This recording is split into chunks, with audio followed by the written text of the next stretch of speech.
अमरावतीतील सरोज चौकात वल्लभ भवन हॉटेलला गुरुवारच्या सायंकाळी लागलेली भीषण आग लवकरच नियंत्रणात आणली गेली। या आगीत मोठ्या प्रमाणावर मालमत्ता जळून खाक झाली, तर बाजूच्या संतान किड्स वेअर दुकानालाही या आगीचा फटका बसला आहे। या घटनेचा तपशील जाणून घेऊया। अमरावतीच्या सरोज चौकात वल्लभ भवन हॉटेलला 30 जानेवारी रोजी सायंकाळी भीषण आग लागली। 3 मजली इमारतीतील सर्व साहित्य जळून खाक झाले। आगीचे तुफान पसरत असताना संतान किड्स वेअर दुकानाच्या वरच्या मजल्यावर असलेले फोम आणि कपडे देखील जळून खाक झालेत। वल्लभ भवन हॉटेलमध्ये काम करणाऱ्या 2 कामगारांना पोलिसांनी वेळेत बाहेर काढून सुरक्षित केले। आगीची माहिती मिळताच सरोज चौकापासून प्रभात चौक पर्यंत शेकडो नागरिकांचा जमाव जमला।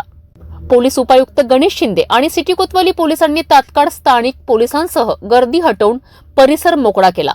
आग लागल्यानंतर सुमारे 2.5 तासांच्या प्रयत्नानंतर आगीवर नियंत्रण मिळवले। दुसऱ्या दिवशी शनिवारी जळालेल्या साहित्यांचे बाहेर काढण्यासाठी काम सुरू करण्यात आले।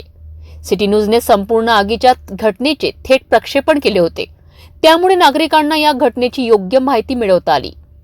वल्लभ भवन हॉटेलमधील नुकसान अंदाजे 14 लाख रुपयांच्या आसपास असून हॉटेलमधील मशीन, फर्निचर आणि अन्य साहित्य जळून खाक झाले आहे, तर बाजूच्या संतान किड्स वेअर दुकानातील फोम, कपडे आणि बेडशीट देखील जळून खाक झालेत।